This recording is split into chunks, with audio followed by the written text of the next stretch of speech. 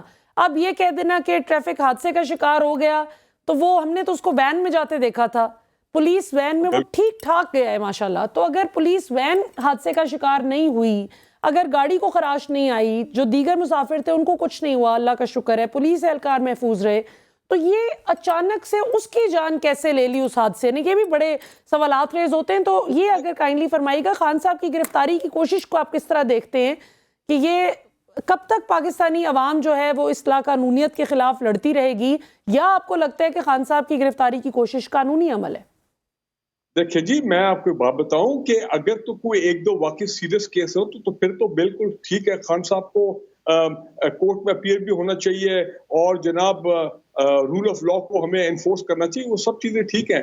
لیکن بات یہ ہے کہ جب ایک دفعہ کسی پہ قاتلانہ حملہ ہو گیا، the leader of the most popular party in Pakistan, تو ظاہری بات ہے اس پارٹی کا رائٹ ہے کہ وہ کہیں جناب ہم نے اپنے لیڈر کو ہم نے پروٹیکٹ کرنا ہے، اس کی سیکیورٹی کو جو ہے اگر ریاست ضمانت نہیں دے سکتی تو ہم کو کیسے وہاں پیش کریں. اور دوسری بات یہ کہ آج کچھ اور ایف آئی آر ہوئی، میرا خیال ہے اب 80 تک کا فگر تو ہو گیا ہوگا، بلیونگ کہ پہلے جو فگر 75 تھا وہ ٹھیک تھا. انشاءاللہ سینچری ہو جائے گی، ہو جائے گی انشاءاللہ سینچری ہو جائے گی. میں صرف یہ کہہ رہا ہوں، دیکھیں یہ صورتحال جس میں پاکستان کے عوام جو ہیں وہ بے چینی میں ہو، پاکستان کے عوام کو ایک اوور آل ایک بے یقینی کی صورتحال ہو، this is not good for Pakistan. ہم نے پاکستان کو اس کرائسس سے نکالنا ہے. آج بھی ہمیں ٹرک کی بتی کے پیچھے لگا دیا گیا کہ جی وہ سٹاف لیول ایگریمنٹ جو ہے چند دنوں میں ہو جائے گا. یہ تو ہمیں پچھلے مہینے بھی کہا گیا تھا 10 فروری کو، جی اگلے ہفتے 4-5 دنوں میں آپ دیکھیں کیا ہوا. سو میرا کہنے کا مطلب یہ ہے کہ یہ سب ہٹے ہوش کے ناخن لیں، اس طرح پاکستان کو ڈیسٹیبلائز نہ کریں. پاکستان کے دشمن اس وقت بڑے خوش ہیں. دیکھیں انڈین میڈیا ہمارے بارے میں جو ہے وہ کیا بات کر رہا ہے. مجھے تو بڑی تکلیف ہوتی ہے، سب پاکستانی کو بڑی تکلیف ہوتی ہے کہ جلد سے جلد ہم اس صورت نکلیں. وہ تو بریگیڈیئر صاحب آپ کو تکلیف ہوتی ہے، مجھے ہوتی ہے اور پاکستانیوں کو ہوتی ہوگی، لیکن جو لوگ یہ کر رہے ہیں، جس طرح سے پاکستانی عوام اور پاکستان کے ریاستی اداروں کو آمنے سامنے کھڑا کر دیا گیا ہے، جس طرح سے تشدد ہو رہا ہے، جس طرح سے اس طرح چن چن کے پھینٹی لگائی جا رہی ہے اپنے ہی معصوم نہتے شہریوں کو، کہ جیسے ابھی نندن کے ساتھ جو سلوک نہیں کیا گیا تھا، جو سلوک ہم نے اپنے بدترین دشمنوں کے ساتھ نہیں کرتے، ان کے ساتھ بھی جو سلوک نہیں کیا گیا وہ پاکستانی شہریوں پر کیا جا رہا ہے. تو یہ میرا بھی خیال کہ ان کو کوئی تکلیف ہوتی ہے یہ حالات دیکھ کے. میں یہ سمجھتا ہوں کہ یہ ایک پاکستان کے دشمن چاہے کچھ ادھر بیٹھے ہوئے ہیں کچھ باہر بیٹھے ہوئے ہیں، یہ ان کا ایک ایجنڈا ہے، ان کے عزائم ہے کہ پاکستان کے اداروں چاہے وہ پولیس کے ادارے ہوں، ہمارے لا انفورسمنٹ ایجنسیز ہوں، حکومتیں ہوں، ان کو عوام کے ساتھ لڑاؤ، ان کے عوام کے ساتھ آپس میں ایک اتنا خلیج پیدا کر دو تاکہ پاکستان میں پاکستان مسائل سے نکل نہ سکے. بالکل ٹھیک. یہ ہمیں یہ بائی ڈیزائن ہے. میں سمجھتا ہوں یہ سازش ہو رہی ہے اور یہ سازشی عناصر بیٹھے ہوئے ہیں، ہر جگہ وہ بیٹھے ہیں جو یہ کام کر رہے ہیں. بہت شکریہ بریگیڈیئر فاروق حمید صاحب، آپ ہمارے ساتھ موجود تھے. ناظرین نے بریگیڈیئر صاحب کا انالیسس سنا.